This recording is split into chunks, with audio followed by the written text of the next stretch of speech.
Olá pessoal, bem-vindos a mais um vlog da Mocidade Espírita do Centro de Estudos Espíritas Nosso Lar de Campinas, o Diz Aí. E nesse vídeo falaremos sobre dificuldades e deficiências. Diz aí, por que existem deficiências físicas e mentais e por que Deus permite que as pessoas vivam com essas dificuldades?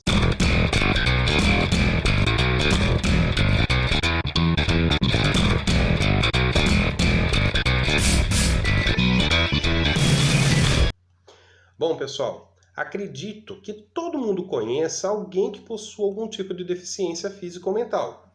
Possivelmente, até nós mesmos podemos possuir algum tipo de deficiência que nos cause alguma dificuldade na vida, não é? Pois bem, num primeiro momento, poderíamos até imaginar que se isso fosse obra do acaso, algumas pessoas teriam sorte ou azar de nascer ou não com algum tipo de limitação. Poderíamos também achar que, existindo Deus, então ele seria injusto em permitir que algumas pessoas nasçam com alguma limitação e outras não. Não é verdade? Se procurarmos na ciência, encontraremos algumas explicações baseadas na genética e na biologia, que apontam que algumas deficiências são causadas por alterações no DNA, outras por complicações na gestação. Outras tantas por conta de doenças causadas por vírus e bactérias, além das mutações genéticas que alguns remédios, algumas drogas e até mesmo a contaminação de ambientes podem causar nos fetos. Bom, nesse último caso, a ciência vem progredindo muito na descoberta dos fatores que possibilitam o desenvolvimento das deficiências. E com isso também avançam nas técnicas para diminuir os seus agravamentos, além de possibilitar maior acessibilidade e qualidade de vida aos portadores de deficiências. Já com relação à justiça de Deus, o Espiritismo traz muitos esclarecimentos pelos motivos das existências, das deficiências, das limitações e das doenças. Em primeiro lugar, temos que entender que a reencarnação é uma oportunidade que Deus nos dá para que possamos reparar nossos erros e nossos excessos que cometemos em outras encarnações. Assim, podemos perceber que os sofrimentos e as dificuldades existem para nos auxiliar em nosso progresso. Dessa forma, vamos reparando nossas más inclinações e desenvolvendo a nossa moral e a nossa inteligência para o uso do bem para todos. Na visão espírita, as deficiências são instrumentos de evolução, são dádivas. São um caminho que nos ajudam a reequilibrar as nossas energias. Então, se viemos para reparar nossos erros e excessos, a gente precisa ter noção clara que ainda pisamos muito na bola com a gente mesmo e com os outros, né? Ou seja, de certa forma, as deficiências e dificuldades muitas vezes são resultados do nosso comportamento em vidas passadas. É aquela coisa, aquele lance da ação e reação. Se eu causei prejuízo ao meu corpo, que é um presente de Deus para a minha existência corpórea, em uma outra vida será necessária a reparação desse prejuízo, não é certo? Uma explicação que eu gosto de usar para esse assunto é falar sobre o perispírito.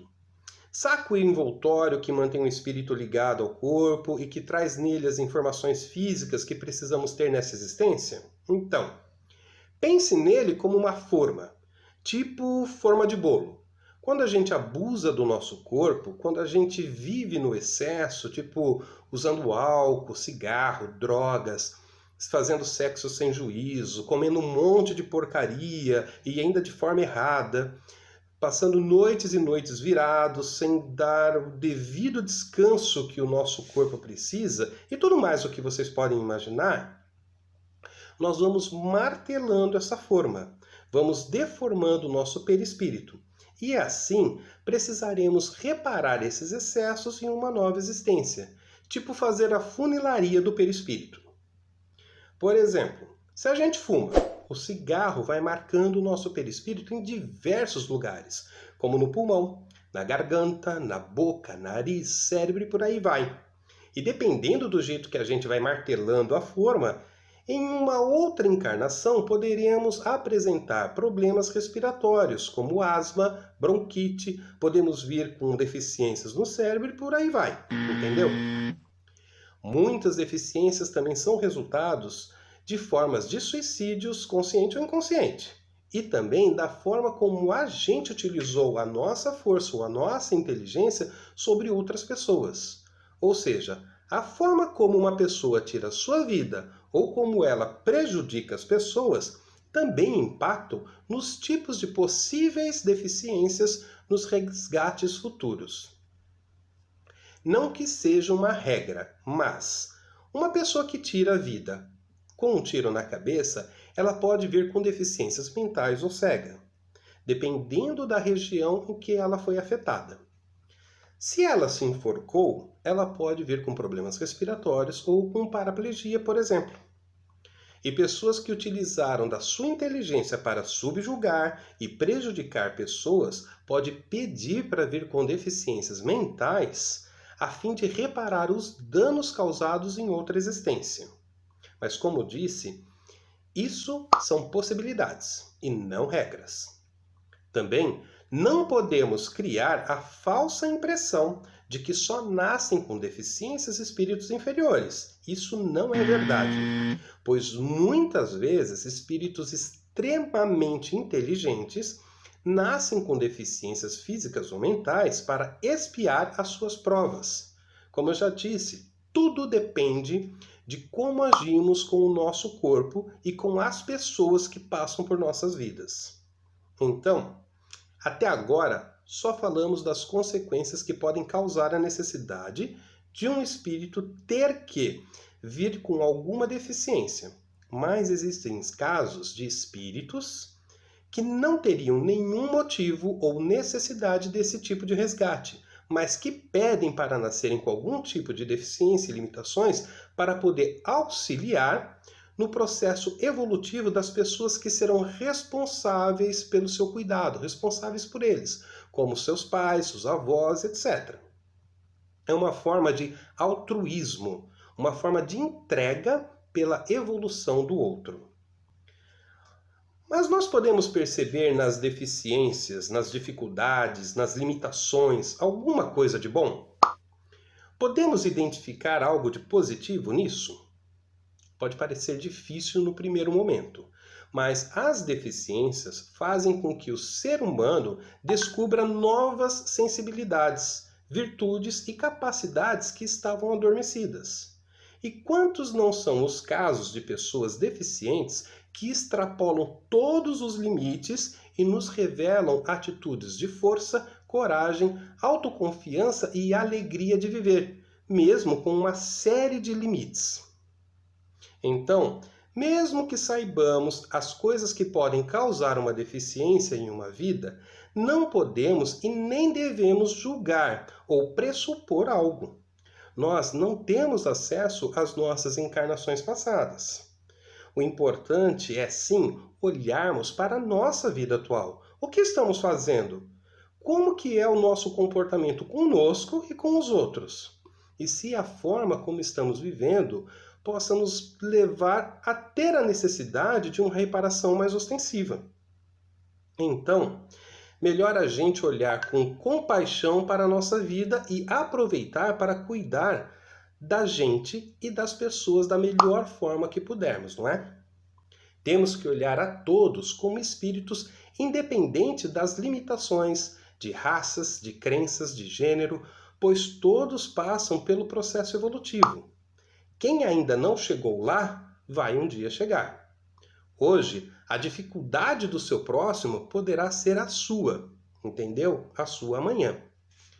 Outra coisa, existem algumas limitações e dificuldades que nós mesmos colocamos em nossas vidas e que nos prejudicam muito. Por exemplo, muitas formas de pensamentos ruins que temos, o orgulho, o egoísmo, a vaidade, a raiva, a inveja, a preguiça, entre outros sentimentos menores, podem fazer surgir em nós certos tipos de doenças que irão nos prejudicar nesta e em uma outra reencarnação.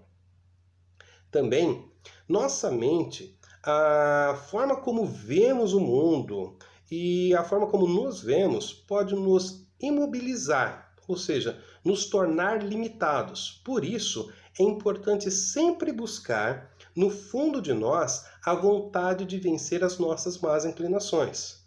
Precisamos sempre acreditar em nossa potencialidade. Nunca colocar limites na nossa capacidade de fazer o bem, para nós e para os outros. Na nossa capacidade de sermos luz para quem precisa de ajuda e fortes para quem precisa do amor. Afinal, temos toda a potencialidade para melhorar a vida de todos. E isso está vivo dentro de cada um. E nenhuma dificuldade deve parar a nossa caminhada para o bem de todos. Beleza? Moçada, agora vocês vão ficar com a Márcia. Ela vai passar uma história bem legal para vocês, beleza? Vai aí, Márcia, com você.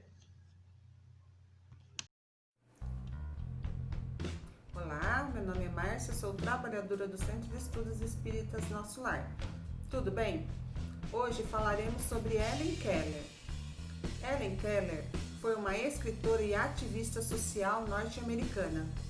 Cega e surda, formou-se em filosofia e lutou em defesa dos direitos sociais, em defesa das mulheres e das pessoas com deficiência.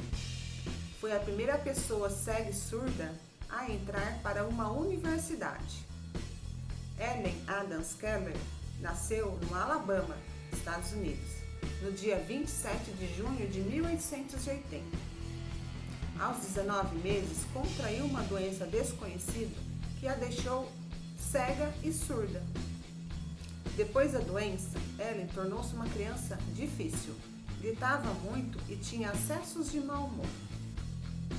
Em 3 de março de 1887, passou a contar com a ajuda da professora Anne Sullivan, que foi contratada pela sua família e passou a residir na mesma casa. Com muito trabalho e paciência, a partir de abril, Anne consegue fazer ela entender o significado das palavras que eram soletradas na sua mão. A primeira palavra foi água, que era soletrada em uma das suas mãos e sentida na outra, despertando o entendimento da palavra. Em um só dia, Helen aprendeu 30 palavras. Mais tarde, numa rápida assimilação, ela aprendeu os alfabetos Braille e o manual, o que facilitou a sua escrita e leitura. Em 1890, Helen pediu para sua professora que queria aprender a falar. Foi matriculada numa escola para surdos em Boston e em seguida numa escola em Nova York, onde permaneceu 2 anos, recebendo aulas de linguagem falada e de leitura labial. Antes de conseguir aprender a ler, escrever e falar, Helen estudou as disciplinas do currículo regular da escola. Antes de se formar, Helen escreveu a autobiografia A História de Minha Vida, que foi publicada em 1902. Em sua árdua luta para se integrar à sociedade, escreveu uma série de artigos para um jornal. Em seus trabalhos literários, usava a máquina de datilografia em braille e depois os copiava para a máquina de datilografia comum. Em 1904, graduou-se bacharel em filosofia. Desenvolveu diversos trabalhos em favor das pessoas com deficiência, participou de campanhas pelo voto feminino e pelos direitos trabalhistas. A partir de 1924, Helen foi nomeada membro e conselheira em relações nacionais e internacionais da American Foundation for the Blind, uma instituição para cegos. Em 1924, começou a sua campanha para levantar fundos para a criação do do Fundo Helen Keller. A partir de 1946, deu início uma série de viagens. Visitou 35 países. Em 1952, foi nomeada Cavaleiro da Legião de Honra da França. Recebeu a Ordem do Cruzeiro do Sul, no Brasil, o Tesouro Sagrado no Japão, entre outros prêmios. Helen Keller tornou-se membro honorário de sociedades científicas e filantrópicas dos 5 continentes. Helen faleceu nos Estados Unidos no dia 1 de junho de 1968. Nesse mesmo ano foi lançado o filme O Milagre de Anne Sullivan, um drama baseado no livro de Helen. Frases de Helen Keller: a vida é uma aventura ousada ou nada. As melhores e mais lindas coisas do mundo não se podem ver nem tocar. Elas devem ser sentidas com o coração. Quando uma porta da felicidade se fecha, outra se abre, mas costumamos ficar olhando tanto tempo para a que se fechou que não vemos a que se abriu. Bom, pessoal, por hora é só. Até a próxima!